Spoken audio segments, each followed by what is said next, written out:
तो दोस्तों अगर आपके भी पीसी या लैपटॉप के अंदर कुछ इस टाइप से आवाज़ आ रहा है, जैसे आप कहीं पर भी अपना एरो को ले जा रहे हैं उसको वो पूरा बोल कर सुना रहा है, ऐसा प्रॉब्लम कब होता है? जब आपसे कोई गलती हो जाती है या तो कोई ऑप्शन ऑन हो जाता है, तो उसी के कारण ये ऐसा होता है। जैसे आप कहीं पर भी क्लिक करेंगे उसको पूरा बोल के सुनाएगा, तो ऐसे में अच्छा नहीं लगता है चलाने में। अगर आपका लैपटॉप विंडोज़ 10 है, विंडोज़ 11 है, अगर कोई सा भी लैपटॉप के अंदर ऐसा प्रॉब्लम आ रहा है तो इसको सिर्फ 1 मिनट के अंदर सॉल्व करके दिखाऊंगा।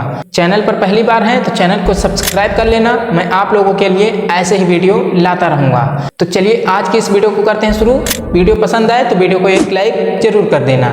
तो इसके लिए हम चलते हैं सीधा अपने कंप्यूटर या लैपटॉप के स्क्रीन पर।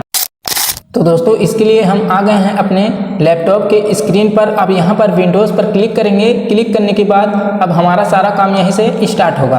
तो उसके बाद हम चले आते हैं सीधा अपने सेटिंग्स पर। जैसे हम सेटिंग्स पर क्लिक करेंगे उसके बाद यहाँ पर होम के ऊपर एक सर्च का ऑप्शन दे रहा है, यहाँ पर आपको क्लिक करना है।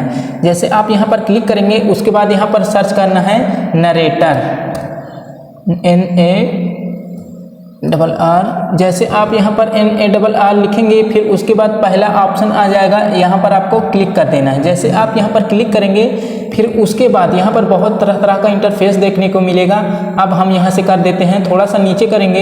ये हमारा ऊपर था, फिर उसको हम थोड़ा सा नीचे करेंगे। नीचे करने के बाद यहाँ पर एक ऑप्शन दे रहा है नरेटर करके और उसके आगे ऑन लिखा है। तो हम जैसे इसको ऑफ करेंगे तो हमारे लैपटॉप के अंदर से जो आवाज़ आ रही थी जहाँ पर हम क्लिक कर रहे थे तो सारा कुछ बंद हो जाएगी। तो हम यहाँ पर कर देते हैं इसको ऑफ। तो हम जैसे इसको ऑफ करेंगे फिर उसके बाद से हमारे लैपटॉप के अंदर जो भी आवाज़ आ रही थी जहाँ पर हम क्लिक कर रहे थे वो सारा कुछ बंद हो जाएगा।